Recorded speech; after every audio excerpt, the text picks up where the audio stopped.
हिंदुत्व ही राष्ट्रवाद है।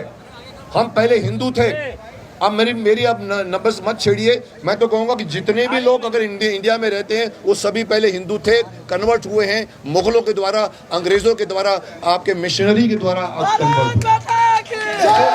इसी को राष्ट्रवाद कहेंगे। Only thing that they should accept कि हमारे पूर्वज हिंदू थे। They must accept Mohammed Jinnah का पूर्वज हिंदू था। आपको मालूम होना चाहिए फारूक अब्दुल्ला का पूर्वज हिंदू था।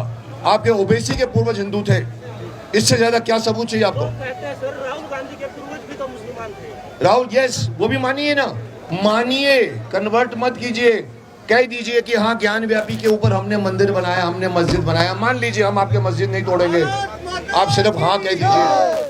कई बार लोग कहते नहीं सर सर सर बोलने की आज़ादी है सर, आप हमको नहीं रोक सकते। मैं बोलता माय फुट, संविधान में लिखा हुआ ये नहीं कि आप देश के खिलाफ बोलो। एक बंदा बाइक पर खुलेआम टीवी पर बोलता है, अरे ये देश हमारा है, हमारा था, हमारा रहेगा, ये जमीन हमारी है। अरे साहब, आप किस हिसाब से बोलते हो और बदनाम करते हो हमारे देश को? उसको कोई नहीं रोक सकता। कोई नहीं आके पुलिस पकड़ के उनको अंदर डालती है। खुलेआम बोलता है। आप जानते हो मैं किसकी बात कर रहा हूँ। रोड के ऊपर आज भी औरंगजेब रोड लिखा जाता है, अकबर रोड लिखा जाता है, मानसिंह रोड लिखा जाता है। आप देखिए क्यों हमारे देश के क्रांतिकारियों, क्यों हमारे राजाओं के नाम पे क्यों नहीं है? क्यों चंद्रशेखर आजाद रोड के ऊपर होंगे कहीं पर हटा दीजिए उस सारे नामों को। एलिजाबेथ रोड, तो ये सब नाम चेंज कर दीजिए। यहाँ पर जो लगा के औरंगजेब को तो हटा दिया, मैं समझता हूँ। अभी भी शाहजहां बैठे हुए हैं, अभी भी जहांगीर रोड है, अभी भी कितने रोड हैं। कितने चढ़े थे फांसी पर, कितनों ने गोलियां खाई थी। क्यों साहब झूठ बोलते हो कि आजादी हमें चरखे से आई थी? गरम लहू का कतरा कतरा बहा दिया, गरम लहू का कतरा कतरा बहा दिया। एक आजाद सवेरा सींचते सींचते फिर क्यों कहते हो कि आजादी केवल हमें मिली चरखा खींचते? ये कौम जिसका नाम है ब्रिटिश, इतनी शातिर कौम, जिन्होंने हमारा कोहिनूर हीरा छीन लिया, जिन्होंने लाखों हजारों लोगों को आपने जो कुछ किया है, आप क्या समझते हैं कि वो आदमी सिर्फ चले जाएगा सिर्फ इसलिए कि सत्याग्रह हो रहा? आप उपवास कर रहे हैं तो वो भाग जाएंगे? अरे साहब, खा गए आपका खाना वो। सो उसकी वजह से हमारे को आज़ादी नहीं। There is a lot of thing English you should understand कि ये लोगों ने एक, अब गरम दल नरम दल की बात करते हो, कुछ नहीं है साहब। गरम दल भी वही थे, नरम दल भी वही थे, दोनों का उद्देश्य था देश को आज़ाद करना।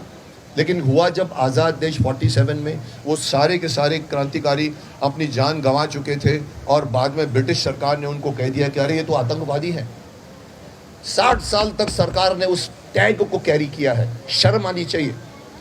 आप आज़ाद हो गए हैं 47 में, आपको तो उसी दिन आपको एक महासभा, महा आयोजन में सब परिवार वालों को बुलाना चाहिए था और उनको सम्मानित करना था, जिसको आप सम्मानित नहीं कर पाए। सो यही शिकायत है मेरी, और कोई शिकायत नहीं। मतलब मैं कई बार ये भी कहता हूँ कि छठी से बच्चों को गीता पढ़ाइए।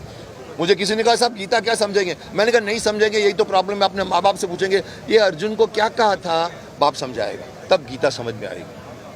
वैसे ही आप एक अवार्ड बना दोगे, ये चंद्रशेखर आजाद अवार्ड है, ये जो है भगत सिंह अवार्ड है, ये रोड जो है आज NH4 लिखते हैं, NH5 लिखते हैं। कितने NH हैं मुझे पहले नहीं मालूम था। किसने कहा सर नेशनल हाईवे? अरे साहब NH हटाइए ना, लिख दीजिए ना चंद्रशेखर आजाद, लिख दीजिए ना आप अशफाक उल्ला खान, लिख दीजिए आप राजगुरु, लिख दीजिए आप जितने भी सुखदेव का नाम लिख दीजिए। क्यों नहीं बनाया जाता ताकि लोगों को उनके बारे में मालूम पड़ेगा? चंद्रशेखर आजाद को भारत रत्न देने, मैं कहता हूँ सबको दे दो साहब। आपके पास भारत रत्न का पैसे जाते हैं साथ में, मान जाता है ना। जो नहीं दिया आपने, 60 साल तक नहीं दिया, गलती का एहसास करो। आज एक एक को बुलाकर उनको दीजिए। मैं तो जैसे कहता हूँ, जब आज़ाद 47 में हुआ था, बहुत बड़ी बात कही थी नेहरू जी ने कही थी, जब देश पूरा वर्ल्ड सो रहा है, हमारा देश आज़ाद हो रहा है, लोगों ने तालियां मारी। एक क्यों नहीं सभा का आयोजन किया जिसमें कहा हमारे इतने लोग मर गए हैं, आज हम उनके श्रद्धांजलि में यहाँ बैठे हैं और उनको सम्मान कर रहे हैं और उनको हम अवार्ड देना चाहते हैं। क्यों नहीं किया? मैं वो